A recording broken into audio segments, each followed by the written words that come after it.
Bienvenue dans ce nouveau numéro de CEO sans filtre en location saisonnière. Je suis Élise, fondatrice de J'affiche complet et du rendez-vous des pros de la location saisonnière et vous êtes sur la chaîne de J'affiche complet. Bienvenue à vous. Aujourd'hui, je suis extrêmement heureuse et je vous expliquerai juste après pourquoi d'accueillir Vangelis Panayotis qui est le CEO d'Hospitality On et de MKG Consulting. Bonjour Vangelis. Bonjour Elise. Merci à toi d'être avec nous, c'est un plaisir. Merci de m'inviter. Alors pour parler de ton parcours en quelques mots, tu es directeur exécutif opération d'MKG dans un premier temps, puis tu deviens PDG d'MKG Consulting pendant 9 ans. Et par la suite, et actuellement, tu es également PDG d'Hospitality On depuis 5 ans. Ce que je te partageais en off avant qu'on commence cette interview, c'est que pour moi, j'ai un attachement assez fort à MKG parce que quand je suis arrivée dans le domaine de l'hôtellerie, après des études en revenu management, ça faisait partie des sociétés piliers pour aider les revenus managers dans le métier. En quelques mots pour les personnes qui nous écoutent, en revenu management en hôtellerie, à l'époque, ce que je voyais de ma fenêtre de revenu manager, c'était la possibilité d'avoir des données sur ce qu'on appelle le CompSet, c'est-à-dire la liste des concurrents. On pouvait envoyer sa donnée à MKG qui nous renvoyait notre performance par rapport aux concurrents. Donc c'est extrêmement précieux en revenu management. D'ailleurs, c'est une des choses qui m'ont manqué quand je suis arrivée dans le domaine de la location saisonnière, de me dire, mon Dieu, on n'a pas MKG, qu'est-ce qu'on fait, comment on fait, qu'est-ce qu'on regarde, où est-ce qu'on va et j'ai toujours, du coup, associé à cette marque aussi cette période qui était très personnelle, pour le coup, où j'entrais dans le monde du travail, je découvrais ce métier du revenu management qui me passionnait et me passionne toujours. Donc, c'est pour ça que je suis immensément heureuse que tu sois avec moi aujourd'hui. J'ai une vraie Madeleine de Proust liée à MKG. Merci à toi. C'est très flatteur. Écoute, content de. J'espère qu'elle est douce cette Madeleine pour Ah toi. oui, complètement.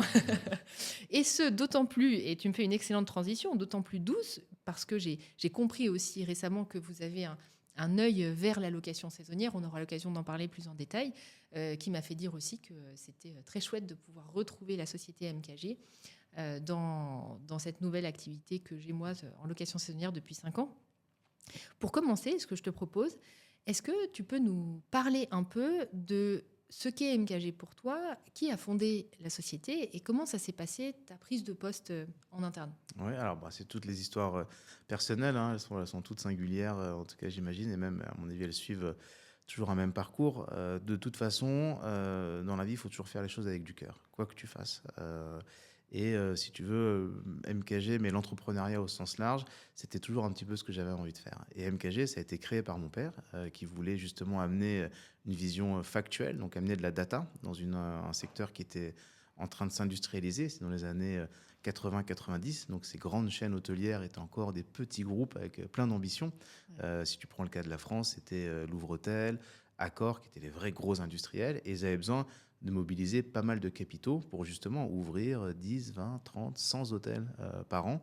Et il fallait donner un éclairage là-dessus. Donc sa vision, qui était encore la bonne, mais à l'époque c'était assez disruptif, hein, mais on parlait pas comme ça, c'était d'amener de la data et d'amener confiance et transparence sur le marché, en disant ça va permettre au marché de s'organiser intelligemment. Il n'y a pas très longtemps, je fais un petit saut quantique dans le temps, on a retravaillé sur les raisons d'être, la culture d'entreprise, etc. Et on est arrivé sur ce sujet de se dire, finalement, chez MKG, on se veut comme une force vertueuse au service de la prospérité des acteurs de l'hospitalité. On a une petite particularité, on n'aime pas trop le mot tourisme. Okay. Parce que voilà, un touriste, c'est comme un chômeur, un malade, c'est un état. Et on trouve que c'est pas vraiment une industrie. Alors que dans l'hospitalité, tu as toute la production du service, la servuction. Et à partir du moment où tu as la servuction, alors tu as plein de sujets, l'optimisation du revenu, le financement, les opérations, voilà. Et on aime plutôt ce terme-là. Super intéressant. Donc MKG est là pour amener, j'aime pas trop le mot expertise, mais amener son savoir-faire pour justement être cette force vertueuse et amener confiance et transparence pour que le marché se développe le mieux possible et qu'il n'y ait pas trop d'accidents lorsqu'on fait des décisions d'investissement. Et il y a eu un moment dans lequel tu t'es dit, je souhaite racheter cette entreprise. Écoute, ça s'est fait un peu naturellement parce que c'était une volonté et je pense qu'il faut, dans des sujets un peu familiaux, il ne faut jamais se poser les mauvaises questions et surtout jamais avoir de tabou. Tu ne peux pas confondre le patrimoine, l'outil de travail, etc. Pour incarner une boîte, tu as besoin d'être accepté par les fournisseurs, par les clients et tes collaborateurs, et le marché dans l'ensemble. Ouais. Ça ne s'invente pas, ça ne se décrète pas. Ce n'est pas le fait du prince d'une façon ou d'une autre. Donc si tu n'es pas un minimum passionné par ce que tu fais, si ça ne t'intéresse pas viscéralement, tu ne seras jamais très bon finalement. Et tu auras toujours, ça sonnera un petit peu faux. Donc il faut vraiment être passionné par ça. Donc, moi j'ai fait une école hôtelière. Donc si tu veux, la matière hôtelière ou hospitalité ou tourisme me plaît beaucoup. Et puis finalement, voilà, quand tu mets le doigt un peu dans le pot de chocolat ou le pot de confiture, bon, voilà, chemin faisant, ça s'est fait comme ça. Et puis arrivé le moment où mon père a dit c'est l'heure de la retraite pour moi. Lui il dit que je l'ai un peu aidé, mais enfin bon, pourquoi pas. Je prends le point parce qu'il est assez coriace, donc du coup je me dis c'était plutôt pas mal d'y arriver. Et puis voilà, il a fallu décider qu'est-ce qu'on voulait faire. Et lui, il a dit si vous êtes des vrais entrepreneurs, parce qu'on en parlera de la famille, moi je suis pas là pour vous faire des cadeaux, j'en ai déjà fait beaucoup. Donc maintenant, si vous voulez reprendre quelque chose, que ce soit à moi ou à quelqu'un d'autre, à vous de prendre à vous de prendre votre risque. Et je pense que le début de l'entrepreneuriat, c'est se mettre à risque. Souvent, on a le sentiment qu'on se met à risque parce que on quitte un boulot confortable, etc. Mais en réalité, je crois que c'est toujours un voyage intérieur. On se met à risque personnellement. Et c'est ça le plus dur, en fait. C'est vraiment de se dire, mais ok, vraiment, est-ce que je suis prêt à sauter le pas? Est-ce que je suis prêt à me mettre personnellement à risque ou pas? Et voilà, et après le reste, ça marche pas, on s'enrichit de toutes les expériences, et voilà. Mais ça a été le premier sujet, donc en 2016 avec MKG Consulting, et puis ensuite, un peu plus tard, avec Hospitality On, qui est de la presse professionnelle et événementielle, dont j'ai eu l'immense plaisir de le reprendre entre septembre et décembre 2019, donc quelques mois avant le Covid. J'étais très content. Voilà, j'espère que le temps prouvera que c'était une bonne chose. En tout cas, on est très content de faire ça. Et je l'ai fait avec mon frère et ma sœur, avec qui on a pas mal de différences d'âge. Et finalement, on s'est retrouvés là-dedans. Quelles sont les questions que vous vous posez à l'heure de se dire est-ce qu'on reprend ça ensemble ou pas? Quelles sont les questions qui vous ont fait prendre cette décision d'y aller? Écoute, quand tu regardes des sujets un peu familiaux, et tu as des très jolies boîtes qui sont faites comme ça, c'est pas du tout simple et c'est pas du tout une évidence. D'abord, tu peux pas reprendre le projet de quelqu'un. En réalité, c'est très illusoire de te dire, voilà, mais peu importe que ce soit de ta famille ou même une boîte que tu rachèterais demain, si t'en fais pas ton projet, ça va jamais fonctionner. Tu seras jamais aussi bon que l'original. Donc ça sert à rien de vouloir le copier ou de vouloir dupliquer sa façon de faire. Et voilà, ça a besoin de vibrer juste. Donc si tu le fais pas à ta façon, avec comment tu le ressens, avec tes tripes, tu vas pas embarquer tes équipes, tu vas pas les mobiliser, tes clients voilà, vont pas être non plus trop passionnés ou avoir envie de te suivre. Et puis ça va être pénible pour toi tous les jours. Ça va te demander une espèce d'énergie qui est pas naturelle et qui va amener une fatigue et qui va voilà. Donc je pense qu'il faut vraiment en faire son projet personnel. Et dans beaucoup de cas de figure, très certainement peut-être 9 cas sur 10, ça ne marche pas.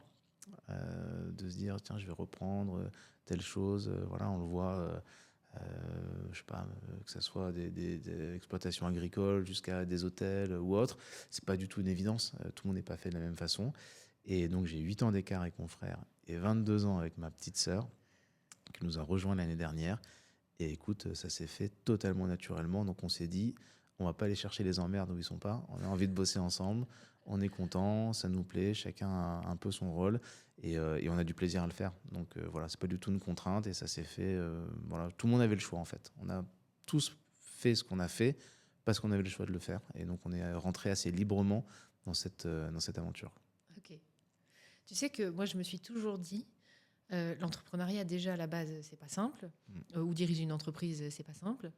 On a les responsabilités, les inquiétudes. Mais porter le poids de reprendre une société familiale, je me suis dit que vraiment, c'était double peine et que jamais de ma vie, je voudrais m'infliger ça. Comment tu le vis? Est-ce que tu le ressens pas du tout, ce poids-là, parce que tu t'en es libéré?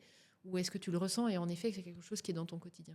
Je sais pas, je crois qu'il y a toujours une part d'éléments que tu peux pas trop justifier. D'abord, premièrement, pour bouger et faire des choses, je pense qu'on a tous notre petite part de déni. Donc on refuse de voir des situations et parfois pour le bien et parfois pas pour le bien, parce que parfois tu peux t'entêter dans le mauvais chemin, ou à l'inverse, parfois tu peux voir que des obstacles alors qu'en fait ils te paraissent énormes et ils sont pas si énormes que ça. Donc voilà, ça peut être peut-être il y a un peu de déni effectivement par rapport à la situation. Et je crois qu'assez vite je me suis alors c'est marrant, ça me vient comme ça en discutant avec toi, mais c'est vrai que tout petit, quand tu t'appelles Vangelis dans la cour de récréation, tu sens que t'es pas tout à fait, tu portes une forme d'originalité. Et assez vite, je me suis senti assez à l'aise avec ça. Et je me suis jamais trop vraiment posé de questions sur ce que fondamentalement les gens pouvaient penser ou pas. Je me suis surtout dit, est-ce que j'aime ce que je fais? Est-ce que ça a du sens pour moi? Et est-ce que j'arrive à donner le meilleur de moi-même? J'ai du mal à être dans la demi-mesure en fait. Je suis parfois un peu excessif. Et je pense que c'est ça, en fait. Il faut que tu sois à l'aise avec toi. Et surtout, c'est pas une phrase qui vient de moi, mais tu as beaucoup de gens qui cherchent des solutions aux problèmes ou des problèmes aux solutions. Donc, à un moment Ouais. donné, si tu veux toujours te donner une bonne excuse pour pas le faire, que c'est compliqué, que c'est dangereux, que l'année prochaine, la semaine prochaine, et si on pensait ci, et si on pensait ça, à un moment donné, c'est que tu fais les choses pour les autres et que tu les fais pas pour toi. Donc, à partir du moment où tu fais les choses pour toi, fondamentalement, voilà, je pense que tu trouves ton chemin assez naturellement. Et je te fais une autre petite parenthèse sur le sujet de la data, parce que tu as beaucoup de sujets autour de la data où on demande aux gens de participer, etc. On a toujours pensé ça n'avait pas de sens de demander de la data aux gens juste pour le principe de le faire. Comme tu peux l'avoir pour l'INSEE ou autre, on s'est dit, si quelqu'un fait quelque chose, c'est qu'il a un intérêt pour le faire. Et que derrière, il va avoir des bonnes analyses, il va pouvoir prendre des bonnes décisions. Et il faut respecter cet équilibre, en fait, donnant-donnant. Et je pense que c'est un principe directeur dans tout ce qu'on doit faire. Il y a un équilibre, presque un karma à respecter dans ce qu'on fait, quoi. Tu crois au karma? Écoute, je suis pas un spécialiste, mais je pense qu'il y a tout un tas de sujets qu'on ne maîtrise pas et qu'on ne comprend pas. Et parfois, se lancer justement dans l'entrepreneuriat ou dans des projets qui au début paraissent complètement fous ou pas raisonnables, c'est une forme, il faut avoir confiance en quelque chose. Ouais. Alors, est-ce que c'est le karma? Est-ce que c'est ta bonne étoile? Est-ce que c'est... Je sais pas. Peu importe, mais il faut que tu aies confiance en quelque chose. Et d'autres appellent ça la foi. Enfin, voilà, appelle ça comme tu veux. Mais il faut avoir cette confiance. Sinon, au bout de 2 minutes, premier coup de vent, premier truc, tu dis, ah non, j'arrête, ça marche pas. Voilà. Donc, il faut pouvoir être persistant dans ce qu'on fait. Est-ce que la persistance, c'est le seul pilier qui t'a fait perdurer avec succès sur toutes ces années-là? Est-ce que tu penses qu'il y a d'autres éléments dans ta façon de penser qui ont été des piliers dans les moments difficiles? Écoute, je pense que tu as différentes étapes en réalité. C'est vrai que souvent, quand tu écoutes plein de personnes, et c'est compliqué parce qu'ils vont tous te raconter un momentum, et en fait, c'est une succession de momentum. On parlait tout à l'heure, faire les choses pour soi, c'est quand même important. Voilà. Et donc, au début, euh, tu dois effectivement suivre une voie, une vision, une intuition, comme toi. Tu t'es dit, OK, je connais l'hôtellerie, je vois le revenu management. Tiens, il y a une autre forme d'hébergement marchand qui émerge. Est-ce que je vais aller dedans? Et voilà, tu suis une intuition. Et après, tu dois structurer. Et au fur et à mesure des étapes de structuration, à mon avis, les choses sont un petit peu différentes. Dès que tu vas devoir aller embarquer des collaborateurs, y compris aussi peut-être des clients, va falloir développer d'autres choses. Et notamment, je pense, notamment si tu veux embarquer des gens, il faut que tu aies toi-même surmonté tes peurs. Parce que si tu vas dire aux gens, allez monter sur la montagne, et que toi-même, tu es ultra fébrile à l'idée d'aller monter sur la montagne, l'espèce de sixième sens, le karma, ce que tu veux, ils vont sentir que ok, ils ont entendu ce que tu voulais, mais ils n'ont pas le sentiment que toi-même t'y crois. Et donc, et dans ta vie, enfin, sortir de sa zone de confort, faire le petit kilomètre en plus, faire les 5 minutes de plus, etc., il faut avoir confiance. Et très vite, la peur te retient d'une façon ou d'une autre. Donc, si tu n'es pas capable de dire aux autres, j'ai franchi le Rubicon, j'ai moi-même fait ce travail sur moi, je n'ai plus peur de me lancer dans des aventures, suivez-moi, on va dans cette direction. Voilà, ça je pense c'est un premier point qui est important dès que tu commences à avoir une équipe, parce que voilà, il faut, après sur le truc du leader, inspirer, voilà, j'en sais rien, mais je pense que la première étape, c'est soi-même être capable de vaincre ses peurs, de les dépasser et de sortir de sa zone de confort. Si déjà tu es capable de faire ça toi-même, quand tu vas inviter les autres à le faire, ils auront le sentiment que c'est pas faux et qu'il y a de l'authenticité derrière. Et je pense que ça, c'est important. Après, tu as d'autres étapes. Une étape qui est absolument horrible, où j'ai l'impression d'être un peu dedans aujourd'hui en ce moment, c'est de vouloir tout structurer, tout contrôler. Parce qu'au début, tu es super agile, c'est plutôt assez fluide, tu avances, tu as un boulevard et tu n'arrives même pas à attraper toutes les opportunités qui se présentent à toi. Ton vrai problème, c'est plutôt de te focus sur comment avancer. Et ben à un moment donné, tu te dis, ça y est, j'ai franchi une étape, j'ai besoin d'autres outils, d'autres process, d'autres façons de faire les choses si je veux encore franchir une étape. Donc là, tu as encore certainement d'autres besoins ou d'autres choses à aller chercher en toi pour aller franchir ces étapes-là. Donc je crois qu'en final, c'est une succession de parcours et il faut sentir dans quel moment tu es et quel est ce que tu dois accomplir de toi-même à ce moment-là. C'est presque un peu un parcours initiatique. Hein. On peut reprendre les 12 travaux d'Hercule. Tu dois effectivement... voilà. Et je ne crois pas qu'il y a un sujet, un truc à développer qui va être ta martingale gagnante à tous les sujets. Ouais. Quelle est ta dernière sortie de zone de confort? Écoute, en fait, à partir du moment où tu penses que tu as trop d'emmerdes dans ta vie, c'est que très certainement tu es dans ta zone de confort. Parce que C'est intéressant parce que comme perspective, ouais, ça. ouais, la vie, elle vient te mettre des petits Ouais. trucs pour dire t'es pas en accord, tu veux faire ci, faire ça, tu veux te voir à tel ou tel endroit, mais en vrai, t'es pas en train de sortir ta zone de confort pour y arriver. Donc, bah, t'es en dissonance entre tes aspirations et la réalité de ce que tu fais, quoi. Et souvent, c'est les moments où la vie est un peu pénible, où ça marche pas, où c'est dur, où il y a du frottement, où les choses se font pas naturellement. Là, c'est pas fluide, il n'y a pas de flow. Et c'est généralement le signe qu'il faut que tu sortes de ta zone de confort. Donc, je pense que j'ai des moments où je sors de ma zone de confort et avec beaucoup d'intensité. Et c'est ma façon d'être. C'est pas du tout un exemple à suivre, mais il y a des gens qui vivent comme ça. Et puis le moment où j'ai plein d'emmerdes qui arrivent, je me dis non, ben là, en fait, très certainement, j'ai dû un peu me reposer sur. Sur des Voilà. lauriers. Et ouais, il faudrait que me rejette un peu à l'eau, quoi. Ok. Tu parlais des équipes tout à l'heure. Est-ce que tu peux nous parler de la composition des équipes MKG Consulting, Hospitality On? Peut-être qu'il y a des postes aussi qui sont sur les deux structures. Comment c'est structuré? Est-ce que tu as un codir, etc. Alors, c'est pas vraiment. C'est plutôt assez séparé pour de bonnes raisons. Alors, évidemment, Hospitality On peut bénéficier des très bonnes datas fournies par MKG pour ses analyses, mais c'est pas son rôle premier. Son rôle premier, c'est vraiment d'animer cet écosystème avec beaucoup de bienveillance et d'amour. C'est-à-dire que, comme en cuisine, on n'a pas envie de servir un truc qu'on ne mangerait pas nous-mêmes. Donc, on n'y arrive pas forcément tous les jours, mais en tout cas, chaque matin, on se réveille avec la volonté d'amener une information, d'amener du contenu qui remercie le temps de cerveau que les gens nous consacrent, qui est précieux. On est sur du B2B, on se doit d'être précis, on se doit d'essayer de vraiment amener de la valeur. Et donc, on essaie vraiment de faire ça au quotidien. Donc, je ne veux pas leur mettre de barrière avec il faut absolument faire des trucs avec MKG ou parce que c'est vos collègues ou parce que, voilà, non, ils ont leur chemin, leur feuille de route et ils doivent tracer là-dessus. Donc, tu as des profils qui sont très différents de ceux de la partie conseil, évidemment.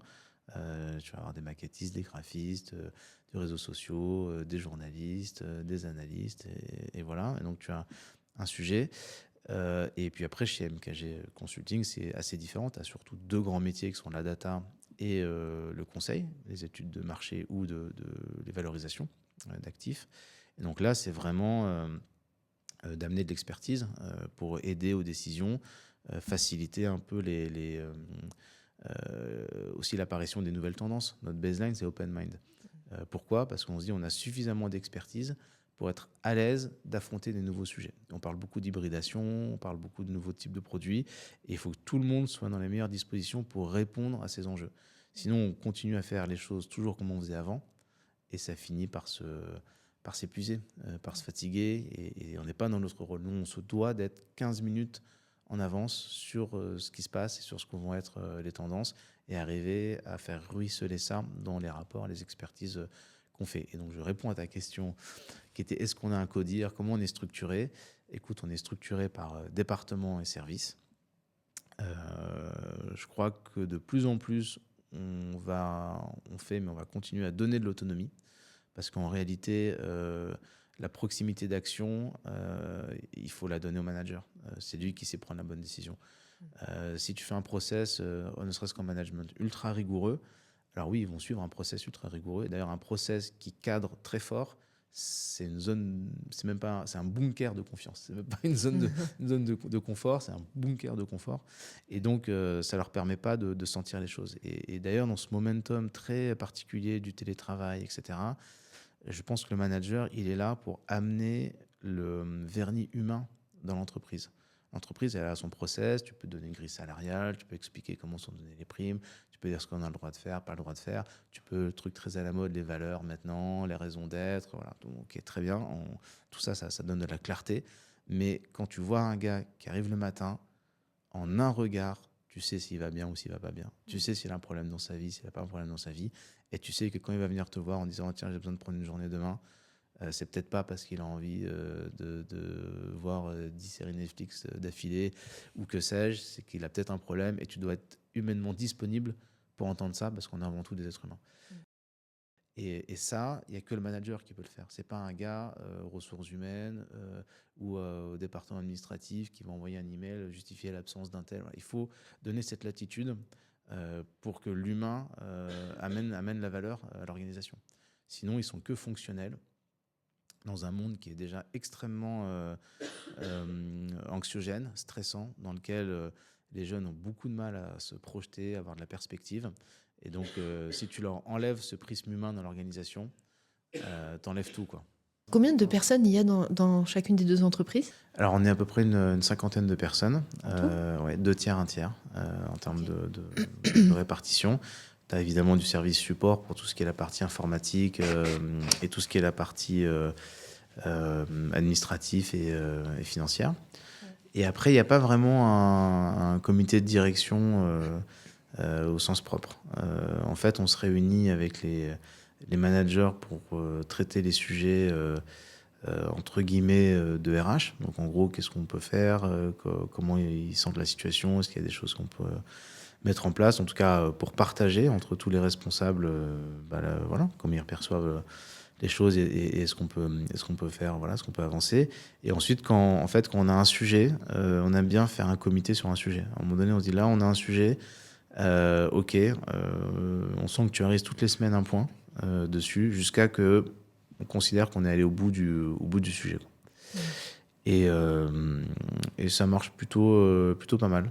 Ça permet d'aller au bout des choses. Sinon, tu as un sujet qui reste ouvert comme ça, éternellement. Ouais. Où, voilà, il faut qu'on s'occupe de ça. Oui, c'est très bien. Faisons-le la semaine prochaine, pas de problème. Comment on avancer là-dessus? Doucement, parce qu'on a d'autres priorités. Voilà. Donc, à un moment donné, si tu prends pas du vrai temps, que tu alloues sur un sujet, le sujet, il restera toujours là où il en est. Ouais. C'est comme aussi quand tu quand tu as de la croissance dans ton organisation qui passe de très agile, très artisanal à plus processé, tu as ce sujet où tes managers, en réalité, parce que tu n'es pas dans des énormes organisations, sont des contributeurs individuels. Ils travaillent et en même temps, ils doivent gérer leur équipe. Donc si dans leur planning, ils disent pas j'ai tel créneau qui est sanctuarisé pour faire mes 1 et 1 avec mes collaborateurs, pour passer du temps avec eux, pour adresser des sujets, en fait, tu n'as pas de management. Si tu n'as pas de temps alloué au management, tu n'as pas de management. Ça ne sert à rien de dire envoyer un email ou prendre un café. Voilà, il faut des vrais moments dans lesquels tu vas pouvoir être présent pour faire grandir, écouter tes collaborateurs, comprendre comment les mettre dans la meilleure disposition, leur transmettre, leur déléguer des choses. Ça prend un vrai temps. Ça demande un vrai process. Donc, si tu ne donnes pas ce temps-là, voilà. Alors, ça peut bien se passer quand tu tombes sur des gens qui ont un esprit... alors j'allais dire entrepreneurial, mais je veux pas du tout de jugement de valeur parce que chacun est comme il est. Et je déteste mettre les gens dans des cases où tu peux à un moment donné être en recherche d'un poste super bien cadré, bien managé, etc. Et puis à un autre moment de ta vie, tu peux avoir envie de justement moins de cadre, plus de capacité d'autonomie. Et voilà, peu importe. Je pense qu'il faut pas mettre les gens dans des cases, surtout quand ils sont jeunes. Ils sont là pour expérimenter des choses, se découvrir à eux-mêmes et aussi découvrir dans quoi ils arrivent à se développer. Et quelle tristesse, dans le fond, de faire finalement que quelque chose sans trop de passion et en se disant, moi, je fais ça et c'est ça mon domaine de compétence, quoi. Ouais. Il y a un autre aspect dont je voulais parler ensemble, qui m'a pas mal interpellée quand j'ai suivi toute l'actualité MKG Consulting et Hospitality On. C'est que du coup, initialement, la société MKG Consulting s'est dit, corrige-moi si je me trompe, créons une entité presse et événementielle qui soit différente de la société, mais qui est quand même connectée. Est-ce que c'est correct ce que je dis là ou pas ? Écoute, il fallait animer ce secteur. Donc toujours dans la logique, tu te rappelles, les data, confiance et transparence. Pareil, la presse, elle est là justement. Alors, il y a un écueil dans lequel vraiment on ne veut pas tomber, c'est le nombrilisme. À un moment donné, quand tout un secteur se regarde le nombril, quand tout d'un coup, je vais citer des marques, mais c'est pas du tout, c'est juste pour citer des exemples. Tu vois, à l'époque, tu avais Hilton qui mettait une bouteille d'eau dans la chambre, et sur TripAdvisor, les gens disaient, bah tiens, c'est sympa, une bouteille d'eau sur la table de nuit. Et bah, du coup, Marriott, il dit, bah super, on va faire pareil. Et voilà, à un moment donné, quand le secteur il commence à se regarder le nombril, il s'appauvrit complètement et il perd sa connexion avec le marché, les consommateurs, ce qui se passe. Et donc nous, l'idée, plutôt que de nous regarder le nombril en disant un tel il est beau, un tel il est fort, un tel il est gentil, en plus il est sponsor, il paye de la pub et tout, donc tout va bien. Non, on s'est dit ça va pas amener de la valeur à l'écosystème. Au contraire, il faut qu'on aille chercher ailleurs. Donc parfois, surtout dans nos événements, un peu moins dans la presse, on va chercher des gens d'autres domaines, d'autres secteurs, d'autres industries qui viennent nous apporter un point de vue extérieur à ce qu'on fait, nous apprendre de leurs bêtises. De la même façon que les gens ne le savent pas beaucoup, mais beaucoup de gens viennent dans l'hôtellerie pour nous dire bah, tiens, comment vous êtes fait disrupter par les plateformes. Vous êtes le use case chez nous de la disruption. Voilà, donc racontez-nous pour surtout qu'on ne fasse pas la même chose et qu'on évite ça. Et voilà, et donc tu es toujours la bonne pratique ou un bon exemple pour une autre industrie. Et donc ça, c'est important. Et pareil, d'aider ce secteur à se régénérer, donc de montrer des petits, enfin ils sont petits après ils deviennent plus grands, qui font des choses nouvelles, qui viennent un peu casser les codes, qui viennent avec une nouvelle approche. Et ça permet toujours de nourrir ce secteur. Et finalement, fondamentalement, c'est ça qu'on veut faire. On ne réussit pas toujours. Parfois, tu as un peu de conformisme. C'est normal d'interviewer ceux qui sont en place depuis longtemps. Mais on vient un petit peu challenger ça. Ouais. Est-ce que à l'époque, vous avez fait face à la question pourquoi vous ? En fait, je pose cette question-là parce que le parallèle, il est intéressant avec J'affiche complet, agence de revenu management, et la création du rendez-vous des pros de la location saisonnière, qui est un peu similaire dans le sens où c'est pas notre métier initial et on s'est dit qu'il y avait un besoin dans la profession. Et la question qu'on m'a beaucoup posée, c'est pourquoi vous ? Est-ce que vous avez fait face à cette question-là aussi ? Écoute, sûrement. Je reviens à ce qu'on disait au début. Si tu écoutes ce qui se passe autour de toi, bah, tu passes du temps sur des choses qui te font pas avancer. Ou on te dit que t'es beau et ça t'aide pas non plus. Ou on te dit que c'est pas bien ce que tu fais. Et, dans le fond, voilà, c'est facile pour quelqu'un d'extérieur de commenter. Donc il faut rester focus sur soi. Moi, j'aime bien l'approche de l'écosystème. Parce qu'aujourd'hui, c'est vrai que c'est bien d'avoir une compréhension, une approche complète des sujets. Toi, tu as senti que tu avais besoin d'animer cette communauté, qu'elle avait besoin de monter en maturité et que finalement, de créer un événement, tu me diras si je me trompe ou pas, ça avait des choses vertueuses. Déjà, ça permettait d'amener un niveau d'éducation, au sens anglais du terme, toi, de monter en compétence de tout le monde, de monter en maturité de ton secteur. Et en plus, tu t'es dit, l'utile et l'agréable, ça permet de fédérer des clients et des prospects. Donc, ce sera jamais voilà, c'est une bonne chose et ça me permet de me légitimer dans mon écosystème. Donc, c'est vertueux et je pense que c'est pas sale de dire je fais ça aussi parce que ça met en avant et tout. Si tu le fais sincèrement, si tu le fais pour apporter vraiment de la valeur et pas prendre les gens pour des vaches à lait ou autre, moi, je trouve que c'est OK. L'inverse, c'est pas correct de dire ah non, je fais pas du tout ça pour ça. Non, nous on fait ça parce qu'on est très content d'être leader d'opinion dans nos sujets, qu'on assume d'avoir de l'expertise pour le faire, qu'on accepte la critique et qu'on est ouvert aux autres. Donc voilà. Et si quelqu'un fait mieux, mais avec grand plaisir, ça crée une bonne émulation. Voilà, il y a quelques temps, quelqu'un m'a dit je vais venir sur ton secteur. On va faire ci, on va faire ça. Je lui dis avec plaisir, il y a de la place que pour les bons. Donc voilà, amenons de la valeur dans l'écosystème. Et voilà, et les gens apprécieront le travail qui est fait et c'est OK. Et il y a de la place pour plein de monde. Tu sais, quand on fait des valos, on a besoin d'avoir quelqu'un en face aussi. On a besoin d'avoir d'autres confrères qui, eux, vont valoriser pour le vendeur et nous pour l'acheteur ou inversement. Et c'est bien. Et d'ailleurs, plus notre écosystème il est bon et performant, plus notre marché va être vertueux et prospère. Et c'est dans l'intérêt de tout le monde. Alors, comment ça se passe dans la tête de nos amis hôteliers en ce moment avec ces méchants loueurs saisonniers, si je devais caricaturer? Écoute, le monde est plein de méchants. Un jour, c'est les plateformes. Un jour, c'est les avis en ligne. Un jour, c'est les meublés de tourisme. Écoute, en vrai, on s'accommode de tout quand on est hôtelier, au final. Évidemment, on est vigilant à ce qui est un cadre et un concept, enfin en tout cas un cadre loyal de l'activité. Moi, j'aime bien parler d'hébergement marchand. Dans la famille de l'hébergement marchand, la classe reine, c'est évidemment l'hôtellerie, qui a une place importante. Et puis, il y a un petit nouveau qui est arrivé depuis quelques années maintenant, qui est la partie location meublée et qui est venu Airbnb a symbolisé ça. C'est vrai, il a cristallisé toute l'attention là-dessus. Donc, t'en as qui s'en accommodent très bien. Et ça dépend. Si tu prends des resorts en Espagne ou ailleurs, ils sont moins attentifs à ça, parce que finalement, c'est moins venu disrupter. Et c'était là depuis toujours l'appart sur la Costa Brava ou la maison avec la piscine à louer. Et puis, en milieu urbain, à forte densité et pression concurrentielle, Paris, c'est un bon exemple, mais il y en a plein. Là, effectivement, ça a posé des questions. On s'est dit, mais qu'est-ce que c'est que ce truc qui arrive? Et là, tu as plusieurs constats. Premièrement, quand l'espace de 3 ans, Airbnb à Paris passe de quelques milliers d'appartements à quasiment 80 000, ce qui est le nombre de chambres qu'il y a sur Paris Première Couronne en termes d'hôtels, le taux d'occupation des hôtels reste entre 80 et 83%. Donc, tu as évidemment une zone de friction, indéniable.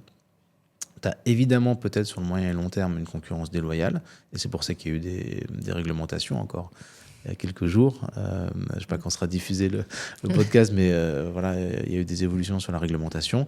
Et donc, il faut trouver un point d'équilibre. Mais quand tu as quelque chose de nouveau qui n'est pas mature, toujours, ça crée une situation de tension. Voilà, rappelle-toi les hôteliers ou Booking à l'époque.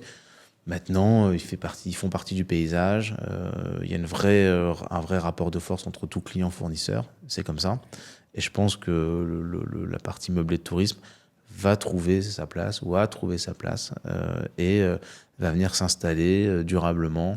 Voilà, d'autant plus que la réglementation va de plus en plus dans encadrer les choses, qui était le premier argument des hôteliers, qui était de dire nous, on ne peut pas faire face à une concurrence déloyale. À un moment donné, ça ne marche pas, quoi. Et donc, le fait que tout ça se normalise, je pense que ça va arrondir les angles. Il y a quelque chose qui est assez intéressant, c'est qu'en effet, les loueurs saisonniers sont venus sur le terrain, notamment sur des plateformes comme Booking.com, alors qu'historiquement, c'était plus les agences immobilières qui louaient des biens mer et montagne sans trop aller sur ce terrain-là des plateformes et de l'urbain. Mais finalement, le chemin inverse n'a jamais été fait par les hôteliers. Airbnb a souhaité pendant un certain temps que les hôteliers viennent plus sur la plateforme. Mais tu en as des hôteliers sur Il y en a, mais enfin, ça reste quand même très rare. Alors que sur Booking.com, maintenant, c'est quand même assez équivalent. C'est pas le cas sur Airbnb. Pourquoi est-ce que ce chemin n'a pas été fait? Moi, je pense que le Airbnb devrait être une bonne nouvelle pour les hôteliers. Pourquoi? Parce que ça n'est ni plus ni moins qu'une plateforme de distribution comme une autre, dans lequel effectivement pas mal d'hôteliers, contrairement à ce qu'on pense, se sont dit finalement c'est bien de mettre mes suites ou mes chambres un peu atypiques sur Airbnb parce que je vais avoir de la clientèle australienne quand on parle des Français qui est plutôt une bonne contribution. Va venir sur des périodes aussi intéressantes et donc ça leur permet d'avoir une alternative à l'hôtelier qui subissent de la tête et des épaules. C'est bien, cette intensification concurrentielle des plateformes de distribution est de nature à être pour moi une bonne nouvelle pour les hôteliers parce qu'ils pourront certainement faire jouer plus la concurrence, avoir peut-être des niveaux de commission qui vont rester plus contraints. Et donc, plus il y aura de plateformes de distribution, plus probablement pour les hôteliers, ça va être une bonne nouvelle. Donc, il faut le voir sous cet angle-là. Et c'est vrai que Airbnb a depuis quelques années fait un petit peu du pied aux hôteliers. Alors, ok, certaines typologies d'hôtellerie, mais voilà, c'est bien. S'il prend ce chemin d'être une autre plateforme de distribution, alors le sujet, c'est pas entre Booking et les hôteliers ou entre Airbnb et les hôteliers, mais entre Booking et Airbnb. Et c'est très bien. Voilà, ils sont cotés au Nasdaq, les deux. Voilà, chacun son terrain de jeu. Et laissons-les. Et puis, il y a ces trips en Asie. Voilà, puis c'est bien. Il y a d'autres choses qui arrivent. Oui, complètement. Quelles sont pour toi les perspectives du domaine de la location saisonnière? Tu disais que les deux acteurs, enfin, si on peut parler des deux typologies, vont finir par trouver leur place. Ça veut dire que ça aura pris des places à l'hôtellerie ou ça aura créé une demande différente. Quelle est ta perspective sur ça? Alors, tu peux le voir sous plusieurs angles, même sous deux angles. D'abord, oui, tu as une friction concurrentielle. Clairement, il y a une zone grise que certaines voient immense et d'autres voient plutôt petite, où il y en a certains qui, avec la mise en marché de la location meublée, se sont dit, bah, tiens, c'est une alternative intéressante et ça me plaît. Je préfère cette expérience-là à une autre expérience. Et pourquoi pas, dans le fond. En réalité, ça a davantage libéré ce qu'on appelle une demande frustrée, c'est-à-dire une demande qui ne s'exprime pas du fait du manque de l'offre en face. Et c'est ça ce qu'on s'est rendu compte. Je te citais l'exemple du taux d'occupation à Paris. Alors, il n'est pas passé de 83 à 20% du fait de l'arrivée de Airbnb. C'est ça, ouais. Donc, globalement, ça a amené de la valeur en plus sur l'ensemble du territoire et il fallait réglementer, contrôler ça. C'est en chemin, très bien, et c'est normal que chaque corporation ait fait valoir ses droits par rapport à ça et c'est OK. Maintenant, le deuxième sujet, c'est que ça amène à se reposer les bonnes questions. Si à un moment donné, tu es un hôtel bureau et que ta valeur ajoutée, c'est une chambre de 18 mètres carrés avec vaguement un petit déjeuner le matin à un prix qui est 20 ou 30% au-dessus d'un appartement sympa avec un salon et une kitchenette et un Starbucks en bas en pied d'immeuble, bon, ouais, il faut à un moment donné se dire quelle est ma proposition de valeur et donc quel est le contenu. Donc ça amène les hôteliers qui, eux, effectivement, ont un actif qui est un petit peu différent, ont une production de services, cette fameuse servuction, et doivent amener du contenu. Alors on a dit que c'était le lifestyle, qui était un mot qui veut dire tout et pas grand-chose en même temps, mais en tout cas il a réveillé les hôteliers sur le fait de remettre du contenu au sens marketing à leur proposition de valeur. Et c'est très bien parce que ce contenu-là, notamment par le service, bah, c'est pas du tout le business model de la location meublée qui est pas là pour aller fournir, sauf dans des prestations très haut de gamme où tu peux avoir un chef qui vient te cuisiner le soir ou autre, mais globalement, on est plutôt sur... voilà. Et donc, c'est bien que les deux propositions de valeur se différencient. Si elles convergent, il y a un problème, parce que sur la location meublée, tu n'as pas tout le PNL, enfin le compte d'exploitation qui va avec. Voilà. Évidemment qu'on est sur des choses qui sont différentes. Donc, si l'hôtellerie veut garder sa spécificité, veut garder son couleur-de-nage, son marché, sa proposition de valeur, elle doit inévitablement se reposer quelques questions. Et globalement, je trouve que les hôteliers font bien le boulot. Ils commencent à mettre de plus en plus des choses sympas dans leur partie commune. Ils commencent à amener de l'animation aussi dedans. Ils commencent à faire... Enfin, ils rénovent de façon très pertinente. C'est joli, c'est bien. Les chambres ont du goût. Elles sont efficaces, performantes. Elles ont du caractère. Les parties communes aussi. Voilà. Et tout ça, ça amène... voilà, quelque chose d'un peu sain. Ça évite justement de se renfermer, voilà, d'avoir du nombrilisme et de se remettre en cause. Et au final, c'est désagréable sur le moment, mais c'est probablement salutaire à moyen et long terme pour tout le monde. Un filtre sanitaire, un filtre naturel en fait de l'offre finalement. En fait, tu parles d'une montée en professionnalisation. Oui, De la exactement. prestation. Et donc, quand tu regardes le côté location meublée, je pense que l'émergence d'acteurs structurés, professionnels qui payent leurs impôts, qui ont des collaborateurs sur leur payroll, etc., ben, voilà, ça vient structurer ça et on professionnalise ce sujet-là. Et donc, on revient à une logique de professionnalisation dans l'hébergement marchand. Et je pense que ça devrait convenir à tout le monde. Maintenant, sur le moyen et le long terme, ce qu'on voit arriver, c'est l'hybridation des concepts.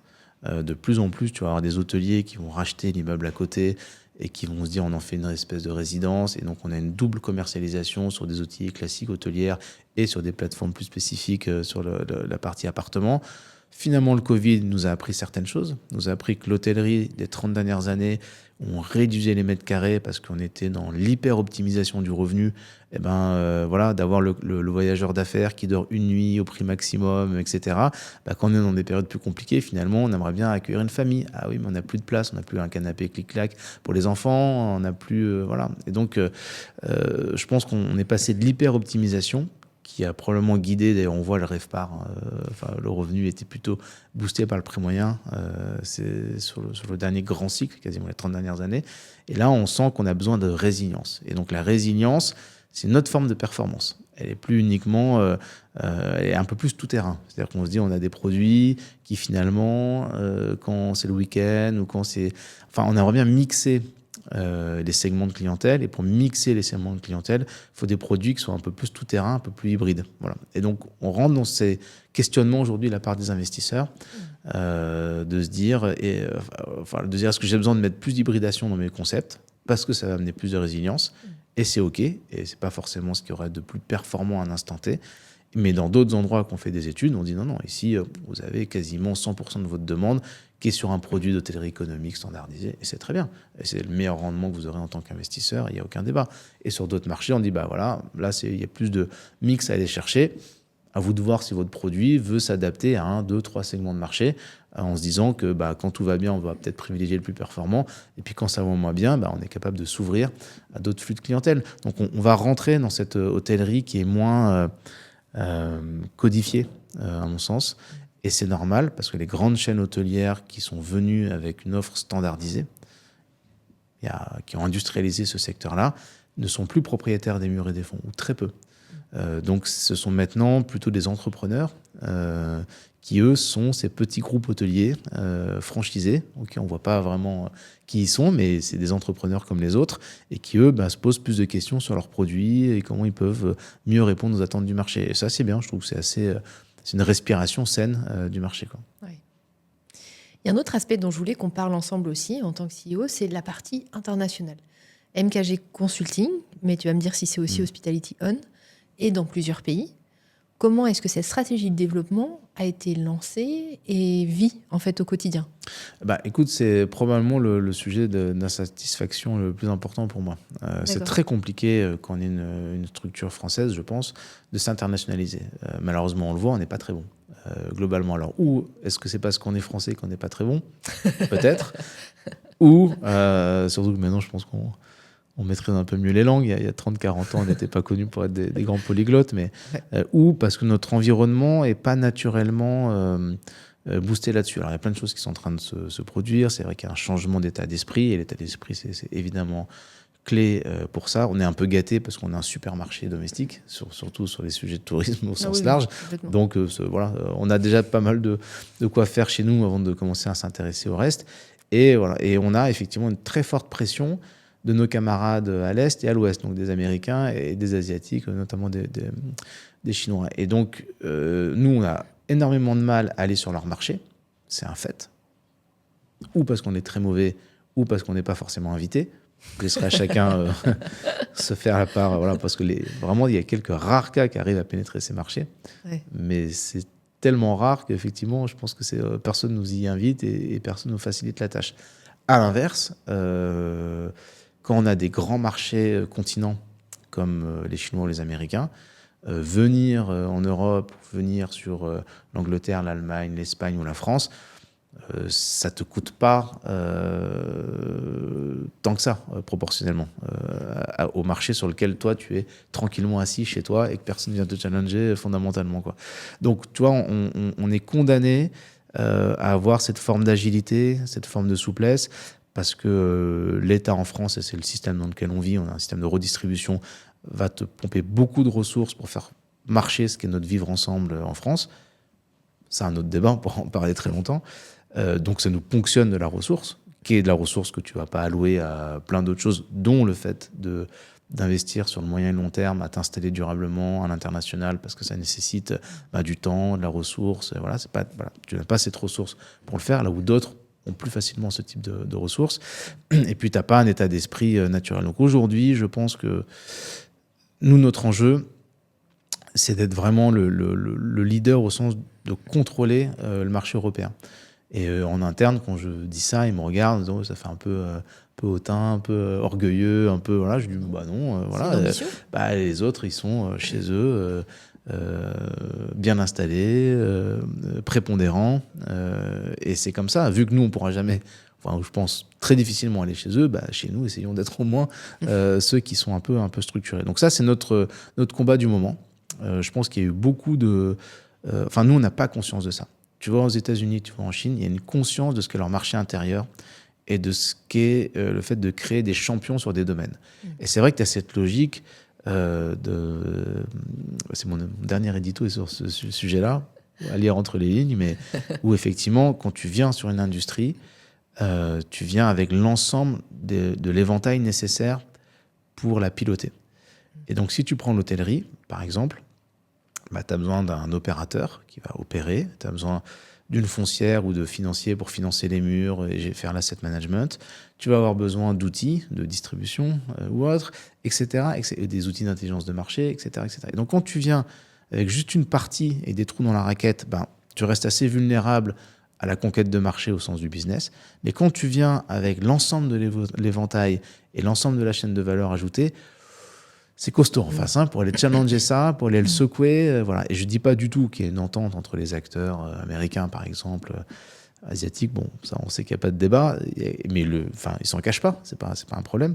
Mais je reconnais volontiers qu'il y a une proximité. Comme nous, en tant qu'écosystème français, on se parle français, on a une culture latine, et naturellement, on va mieux se comprendre. Après, peut-être qu'on n'arrivera pas à faire des affaires ensemble, mais c'est vrai que tu as une proximité de l'écosystème qui est naturel. Donc quand ils viennent se dire, tiens, on va essayer de capturer de la création de valeur sur l'hôtellerie ou le tourisme en Europe, je comprends qu'ils viennent ensemble. Ça me paraît logique. Ils ont mis en place tout leur écosystème aux États-Unis. C'est naturel qu'ils partent de cette logique-là, de ce postulat-là, pour venir en Europe. Maintenant, la vraie question, c'est qu'est-ce que nous, en tant qu'Européens, on cherche à opposer par rapport à ça, et pas du tout dans des logiques guerrières ou autres, mais voilà, qu'est-ce qu'on revendique? Est-ce qu'on pense qu'on a une destinée à organiser notre marché et qu'on a une légitimité à le faire, ou est-ce que finalement on va toujours nous expliquer la bonne façon de faire les choses et qu'on va toujours voilà. Alors pendant très longtemps on a exporté du savoir, peut-être qu'on n'est plus capable et qu'aujourd'hui on a besoin d'importer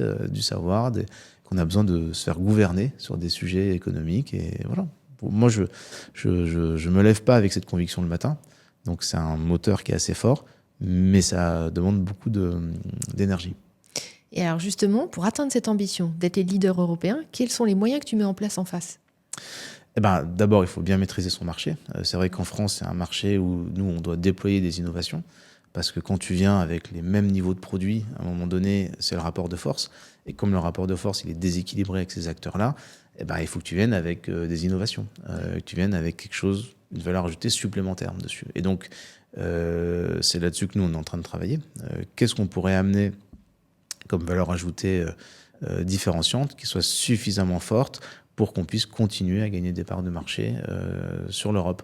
Et si demain, je nous le souhaite, on arrive à bien maîtriser ce marché européen, alors on se posera la question de est-ce qu'on veut aller sur le marché nord-américain, par exemple, ou d'autres marchés, mais on le fera pas avant, tant qu'on n'aura pas trouvé la bonne. On est condamné à être créatif et agile. Donc si à un moment donné, on est plus créatif et agile, vu qu'en termes de rapport de force, de moyens déployés, c'est pas ça notre argument premier, ça va être compliqué, quoi. Donc, par la partie R&D, innovation, c'est ça le point numéro 1 que tu mentionnes. Mais parallèlement à ça, est-ce que tout est déjà en place? Par exemple, est-ce que tu as une équipe commerciale qui en fait travaille sur toute l'Europe d'ores et déjà? C'est ça aussi que j'entends? Oui, bien sûr, on est organisé par pays, par typologie, ce qui est assez intéressant. Puisqu'on est francophone dans nos échanges, je crois, enfin je crois pas, une petite conviction sur le sujet, il y a une vingtaine d'années ou une trentaine d'années, tu voyais beaucoup de fonds anglo-saxons faire les plus belles transactions d'hôtels en Europe. Et c'est OK, c'était eux qui ont été les précurseurs là-dedans, et c'est normal qu'ils aient été les premiers, qu'ils en tirent le mérite. Mais je crois qu'aujourd'hui, on a un écosystème, si on parle de l'hôtellerie, et je pense même aussi sur le meublé de tourisme, mais qui est plus jeune, donc ça se voit un peu moins. Je crois qu'on a un écosystème qui est très puissant et on n'a pas conscience. Et ça, c'est vraiment notre côté village gaulois, où il y a une chapelle et un pressoir à vin dans chaque village. Chacun a son petit microcosme, et on n'arrive pas à fonctionner avec une vision d'ensemble. Mais quand tu parles d'ingénierie financière, on a tout se passe, enfin beaucoup de choses se passent en France à un niveau pan-européen. Au niveau opérateur, on a beaucoup de management de très beaux groupes qui sont évidemment français ou d'origine française. Et voilà, et je pense que tu as beaucoup d'investisseurs aujourd'hui qui ont peut-être des appartements ou des immeubles qui mettent en meublé de tourisme en France, mais en Grèce, en Espagne, ailleurs. Et maintenant, on sent qu'on a enfin, en tout cas, les Français s'exportent pas trop mal en Europe en termes de savoir-faire et de déploiement de capitaux. Et je pense qu'on est, à mon avis, les premiers. en réalité, quand on se compare à d'autres. Alors, je vais citer des très gros. Si tu prends du Covivio, du Extendem, etc., c'est des grosses foncières qui ne sont pas connues du grand public, mais qui font rayonner les intérêts français sur ce sujet-là. Et je termine juste avec un truc. J'ai eu l'occasion de m'exprimer de temps en temps dans quelques ministères, et j'ai dit, mais pourquoi en France on a cette vision du découpage administratif de notre secteur? C'est quand même bizarre. Ouais. Pourquoi on n'a pas envie d'aller capturer de la création de valeur touristique en Espagne, en Italie, en Allemagne? C'est pas mal. Je veux dire, Booking ou TripAdvisor, c'est pas posé la question d'être que sur le marché américain parce que c'est ça qui les intéressait. Ils sont tout de suite partis à une échelle mondiale et voilà, en se disant, si on arrive à être partout, on va capturer ce sous-jacent de marché qui est le tourisme et l'hôtellerie et être un champion mondial de ce sujet-là. Et nous, on a toujours cette vision du découpage administratif de nos frontières. Et donc, comment on fait du tourisme en France, comment le Chinois il va venir, comment l'Américain il va venir chez nous. Et on ne regarde jamais le côté séduction, hospitalité. C'est pour ça que j'aime pas le côté tourisme, de se dire, mais comment on accompagne nos grosses foncières, être propriétaire de murs, de resorts en Espagne, en Italie, ou d'hôtels, de conventions en Allemagne. Comment on n'accompagne pas nos sociétés de revenu management pour justement apporter de l'expertise et du revenu management chez tous les propriétaires d'hôtels en Europe, et ainsi de suite. On n'a pas cette vision industrielle. On a une vision... mais ça, c'est notre côté latin, très romantique du business. Et je crois que parfois, ça nous porte préjudice. Est-ce que tu penses qu'il y a des erreurs que dans cette atteinte de l'ambition de devenir européen, vous avez peut-être commises ou des choses que tu regrettes dans ce chemin-là? Oui, bien sûr. D'abord, premièrement, c'est très compliqué de trouver les bonnes personnes. L'humain reste assez primordial dessus. Après, tu as la bonne modalité. Comment tu fais? Est-ce que tu vas t'associer avec quelqu'un pour gagner du temps ou pas? Et c'est pas du tout les mêmes contraintes. Voilà. Dans quelle mesure un marché est stratégique ou pas? Tu vois, est-ce que la Belgique c'est aussi stratégique que l'Allemagne ou l'Espagne? Ça dépend. Comment tu veux voir le sujet? Et voilà, en fait, tu as plein de questions auxquelles il faut répondre. Et la première erreur, c'est de pas penser local. C'est tu viens avec ton process. Alors, je sais que ça peut paraître assez contre-intuitif parce qu'on a vu tous ces GAFAM se déployer avec un modèle universel. Voilà, c'est du Coca-Cola partout et c'est une vision très globalisée du monde jusqu'à aujourd'hui. Mais je crois que notre secteur n'est pas un secteur globalisé dans ce sens-là. Il est très fragmenté. C'est une multitude de petits acteurs au niveau local. Alors oui, tu as un marché un peu structuré mondial, mais il représente une part de marché peut-être de 15 à 25% grand maximum, et en fonction des marchés, y compris des marchés très matures. Donc il faut arriver à vraiment comprendre le côté local. Et en tout cas, pour nous, ce qu'on fait, il faut générer de la confiance. Parce que consentir à partager sa donnée de marché, un des gros piliers de ça, c'est consentir à la confiance. En fait, il faut que la personne ait confiance sur la valeur que ça crée et que voilà, il n'y a pas de sujet de qu'est-ce qui va se passer avec mes données. Voilà, donc c'est important. Et donc pour créer ça, il faut de la proximité avec l'écosystème. Et donc l'erreur, c'est peut-être d'avoir une vision trop théorique. Tu sais, quand tu fais ta roadmap, tu fais un truc, tu regardes, tu fais tout parfait, nickel, tu dis bon, ça devrait marcher, on y va. Ouais. Et bon, la réalité, c'est que évidemment, c'est pas les mêmes réflexes que ceux que tu as. Les situations sont pas toujours les mêmes et ça nécessite en fait beaucoup de temps. Tu vas pas à l'international comme tu vas conquérir un nouveau client en fait. C'est beaucoup plus complexe. Ça demande beaucoup plus de vision long terme. Et il faut être prêt à dépenser beaucoup plus de ressources parce que tu vas faire mécaniquement beaucoup plus d'erreurs parce qu'il faut que tu apprennes ce marché. Oui, je comprends. Donc parfois, l'association peut être aussi une bonne chose, ou racheter une boîte, ou etc. Mais c'est quelque chose que tu as fait? Écoute, on a regardé beaucoup de sujets. Ouais. On n'a jamais réussi à faire ce qu'on voulait, notamment sur l'Allemagne. Mais on est toujours ouvert. Si c'est possible, si c'est pertinent, si ça a du sens, si en termes de moyens ça peut fonctionner, je pense que c'est intéressant de voir ça. Là aussi, il faut faire très attention parce que tu vas mobiliser d'un coup beaucoup de ressources, donc pas se tromper. Voilà. Après, le deuxième sujet, je pense qu'il ne faut pas être fataliste face à l'échec.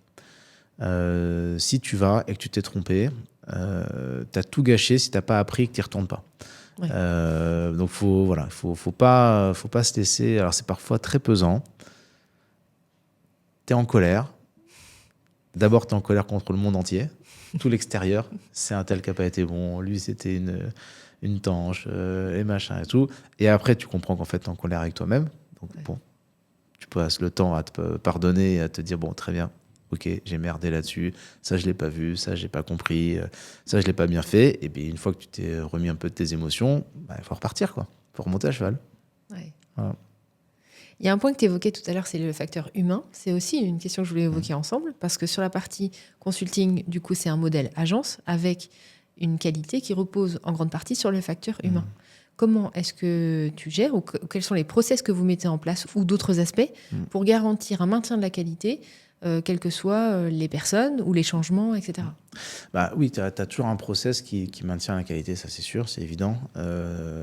Qui va... Alors la data, c'est bien, ça a beaucoup factualisé, donc évidemment, ça fait partie du process, mais après, tu as le constat marketing, après, voilà, tu as d'autres éléments qui font qu'on a des méthodologies qui sont éprouvées. De la même façon que tu vas l'avoir dans les grands cabinets de conseil sur des missions de stratégie que nous, on ne fait pas, hein, mais ils ont leur méthodologie et elle permet au moins d'arriver à un résultat satisfaisant. Donc il y a ça. C'est les responsables, c'est les managers aussi, qui sont eux le garant du respect de ce process. Et après, c'est vraiment, je dis ça avec beaucoup d'humilité parce que c'est un travail compliqué, la matière humaine, très compliqué. Travail d'une vie, je pense. Ouais, mais je sais pas si on peut arriver au bout du chemin un jour ou l'autre, je sais pas, mais voilà, il faut prendre le chemin. Et il faut en plus se remettre en cause parce que une fois que tu as trouvé un truc, et un autre facteur qui rentre, c'est l'aspect générationnel ou l'aspect de tiens, c'est le Covid, on va tous télétravailler. Voilà, tu as plein de choses qui font que finalement ça bouge et ça évolue. Et après, il faut aussi démystifier. Quand tu rentres et que tu es un jeune chargé d'études, nous, ce qu'on design, c'est un cycle de 3 ans. On se dit 3 ans, c'est un beau cycle où tu vas partir de A pour aller jusqu'à B. Et une fois que tu as fait ce cycle-là, où il y a des opportunités en interne de pouvoir continuer à évoluer, où il n'y en a pas, et c'est OK, et il faut aller valoriser ça en externe, chez des clients ou ailleurs. Et c'est pas une mauvaise chose. Dans l'absolu, on est très content, on est super content d'avoir pu être une porte d'entrée dans une carrière, d'avoir pu apporter quelque chose. Et là-dessus, je pense qu'il faut être assez à l'aise. Par contre, quand on ne fait pas ce fameux cycle de 2 à 3 ans, ça dépend de la rapidité en fonction des uns ou des autres, là, par contre, c'est dommage parce que tu n'es pas allé au bout de quelque chose et tu n'as pas cranté une expérience ou voilà, elle ne t'a pas amené quelque chose.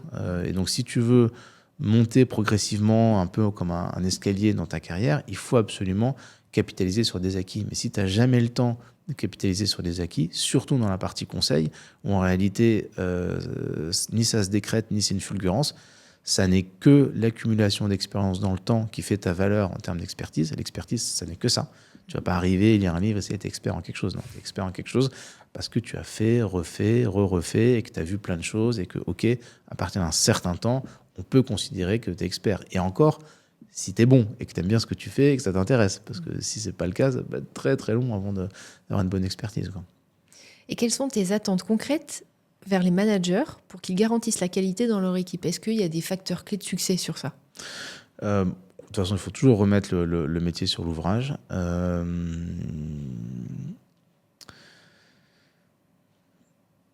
Moi, je pense qu'il faut arriver à un système où on donne plus d'autonomie aux gens. Il faut aussi comprendre comment les choses évoluent. C'est vrai qu'on avait tout un process historiquement, et c'était très bien. Il était là, il était bien designé, il produisait un bon niveau de valeur. Il était adapté à ce qu'était le marché à ce moment-là. Le marché a évolué aujourd'hui, et donc on a besoin d'un niveau d'expertise qui est un petit peu différent. Et il faut que nous aussi, on s'adapte à ça. Et c'est toujours un peu compliqué entre le moment où tu vas lâcher un process qui est ta fameuse zone de confort finalement, et un nouveau process qui correspond à l'évolution naturelle du marché. Alors au début, ça représente que 5% du marché, 15, 20, 30, et à un moment donné, quand ça devient 30 et plus, où tu t'es adapté à ça et progressivement, tu as pris le temps de faire évoluer tes process, etc. Ou le train est parti un peu loin. Et là, ça va être compliqué de le rattraper, ça va te demander beaucoup d'énergie et c'est assez aléatoire sur le fait que tu vas le rattraper ou pas. Donc il faut, faut toujours identifier des choses et se dire ok, on y va. Et je pense que en fait, à quoi tu reconnais ce qui est vivant ou mort, c'est si ça bouge. Même les atomes dans un caillou, ils tournent autour du noyau, les électrons, ça bouge, quoi. Donc ce qui ne bouge pas est voué à mourir. Donc il faut sortir de là. Et puis la petite note philosophique grecque, le cosmos, donc cette espèce de plénitude, émerge toujours du chaos. Il faut accepter que tu passes par des phases de chaos pour qu'émerge une phase de cosmos, quoi, de quelque chose de bien organisé, qui fonctionne bien, etc. Donc si tu refuses cet aspect chaos, c'est compliqué. Le cosmos ne sort pas du cosmos. Le cosmos sort que du chaos. C'est ça le cycle. Ça, c'est hyper intéressant à rappeler dans le cadre de conduite de changement, où il y a toujours, en effet, dans la conduite de changement, cette période de chaos, et de dire, attention, l'ordre ne peut venir que du chaos. Je la garde. Je la garde, celle-ci. Alors, j'ai aussi envie de te poser une question qu'on ne pose jamais aux dirigeants masculins. Comment se... T'allais présager d'une question, ça m'intéresse. Ça fait sourire parce que c'est vrai que c'est toujours, est-ce que c'est difficile d'évoluer dans un milieu masculin quand on est une femme ou autre, mais est-ce qu'aujourd'hui c'est difficile d'évoluer dans un milieu où c'est pas bien d'être un homme? En tout cas, c'est vachement remis en question. Non, je plaisante, je ferme cette parenthèse. C'est intéressant, c'est très remis en question d'être un homme dans notre domaine, tu penses? Franchement, je me pose vraiment pas cette question. Okay. Pour moi, un être humain, c'est un être humain. J'ai 2 filles. Je pense qu'elles ont parfaitement les mêmes chances de faire ce qu'elles veulent dans la vie. Ouais. J'ai pas le sentiment qu'on vit dans cette époque. Et même en même temps que je te dis ça, je me souviens de ma grand-mère en Grèce. On pourrait penser un pays très macho et tout, mais je peux dire, elle était très matriarcale. Et mon grand-père, il faisait pas trop le malin avec elle. Donc je sais pas, moi j'ai jamais été vraiment à l'aise avec ça. J'ai toujours considéré. D'abord, chez nous, on a plus de femmes que d'hommes d'ailleurs. J'ai fait ressortir les statistiques parce que tu sais, on a voulu faire un peu de bullshit RH, voilà, est-ce qu'on est bien représenté, etc. Et on s'est rendu compte que, donc toi, je leur disais aux équipes, mais arrêtez de faire fuir les hommes, quoi, c'est pas possible, faut qu'on ait un peu de parité, malgré tout, dedans. On s'est rendu compte qu'on avait un problème de parité, mais de l'autre côté, quoi. Donc, non, j'ai vraiment, j'entends, et j'ai entendu des histoires, et ça m'a beaucoup choqué, effectivement, que ça a été un process, mais moi je n'ai pas du tout vécu ça comme ça. Je pense que l'homme est une femme comme une autre. Bon, pardon, c'est égaré dans le truc. Je t'en prie, mais c'est intéressant. La question que je voulais te poser, et tu en as déjà quasiment parlé en réalité, c'est comment se passe pour toi en tant que dirigeant, avec la vie que ça impose, l'association vie pro, vie perso? Dure question. Je pense que rares sont ceux qui arrivent à trouver le bon point d'équilibre. Vraiment, d'abord, c'est la vie perso, c'est aussi une association, souvent, surtout quand tu as des enfants. Et donc, il faut trouver son bon binôme pour ça. Et le bon binôme, il faut accepter que ça puisse être une multitude d'options et pas un schéma fait. Des fois, tu peux avoir ou l'homme ou la femme qui porte une certaine ambition. On sait souvent que quand les deux portent une très forte ambition, c'est très compliqué et il faut arriver à trouver un bon point d'équilibre là-dessus. C'est sûr qu'à un moment donné, techniquement, la femme, s'il y a des enfants, forcément, elle va être impliquée de façon un peu différente. On peut tourner le truc dans tous les sens. Il y aura un moment où elle sera accaparée par le très jeune âge des enfants. Après, on peut s'organiser différemment. Donc écoute, je pense qu'il n'y a pas de schéma préétabli. L'important, c'est qu'il faut que tout le monde soit content. Moi, je ne crois pas être un bon exemple là-dessus. J'aimerais passer infiniment plus de temps avec mes enfants. Surtout, plus ils sont jeunes, plus on sait que c'est du temps qui vaut double ou triple dans ce que tu peux créer de connexion avec tes enfants. À la fois, on se raconte tous l'histoire qu'on fait ça pour eux, qu'on veut leur donner une perspective, qu'on veut leur donner du confort dans la vie. C'est en partie vrai, évidemment, c'est ultra gratifiant de pouvoir offrir des choses à tes enfants et voilà, leur donner des bonnes perspectives, évidemment, mais il ne faut pas se mentir non plus. On le fait aussi parce que ça nous nourrit et que c'est un moteur pour nous et que c'est comme ça qu'on se réalise. Et voilà. Et donc, tu rentres dans une zone qui est très complexe, où tu vas rentrer dans les poncifs et les choses établies, où tu rentres dans une zone où il faut accepter que c'est un peu gris et que est-ce que si tu ne te réalisais pas toi-même, tu serais heureux ou pas? Et si tu n'étais pas heureux, est-ce que c'est bien que tes enfants grandissent auprès de parents qui ne sont pas heureux parce qu'ils vont faire un boulot qui ne leur plaît pas, parce que voilà. Je pense que c'est très compliqué en réalité. Par contre, ce qui est sûr, c'est que dans une journée, tu as 24 heures, que le temps ne se rattrape pas, que c'est la ressource la plus égalitaire au monde. On se lève tous avec les mêmes 24 heures dans une journée. Et il faut accepter que c'est... Enfin, en tout cas... J'espère que chacun a conscience que c'est lui qui fixe les priorités de ce qu'il fait de ses 24 heures. Alors, il faut dormir, c'est bien, mais une fois que tu as dormi suffisamment, combien de temps tu vas allouer au travail, combien de temps tu vas allouer à ta famille, combien de temps tu vas allouer à prendre soin de toi, parce que c'est un marathon, la vie, donc il faut aussi le faire. Et en vrai, tu ne vas jongler que dans des rééquilibrages de ces choses-là. Moi, j'ai jamais rencontré quelqu'un qui objectivement a dit scientifiquement, je suis 12,4% avec tel enfant, 8,4% avec ma femme. Je pense que ça n'existe pas et que c'est un équilibre qui est assez compliqué. Est-ce que tu peux nous parler de ton meilleur échec? Et je choisis les mots soigneusement. Moi, j'aime bien les échecs. Ouais. Enfin, j'aime bien. Après, sur le moment, je suis pas très. Ouais, sur le moment, tu te sens nul, quoi. Tu dis, maintenant, avec le temps, j'arrête de d'abord regarder chez les autres.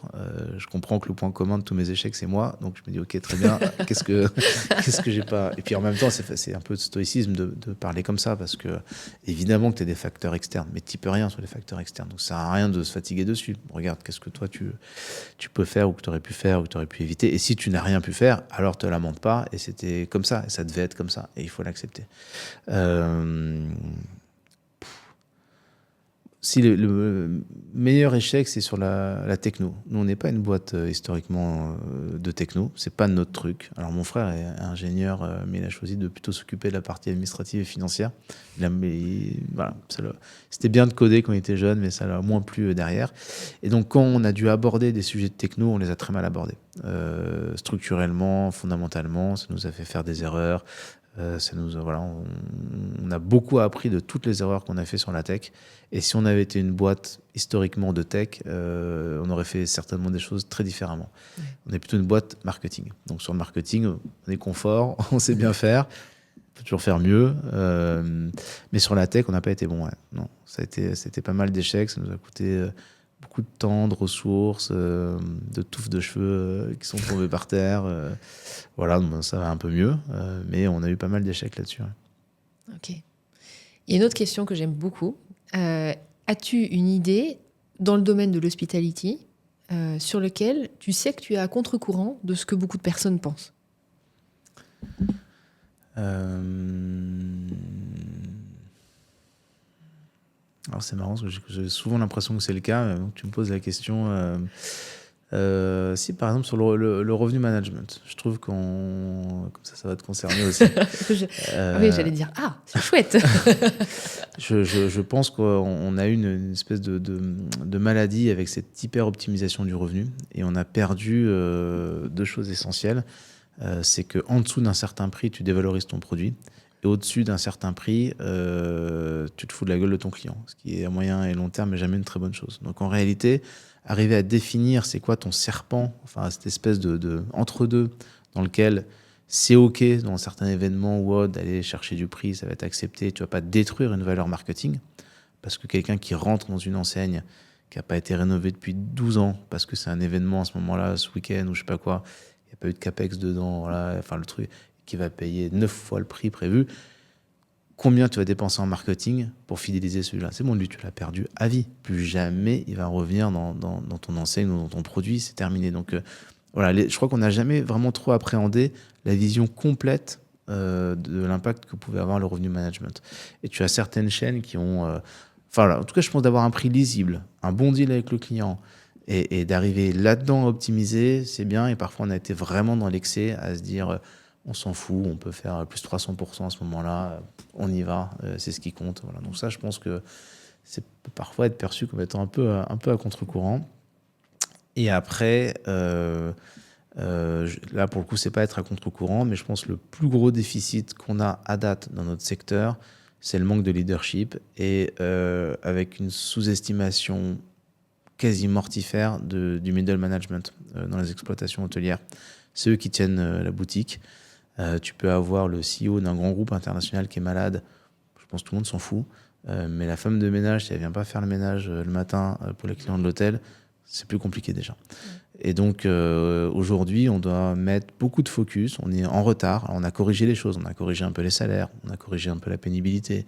mais on n'a pas été des bons élèves là-dessus. Et on n'a pas pris conscience que ces gens-là, c'est ceux qui font la richesse du secteur au quotidien.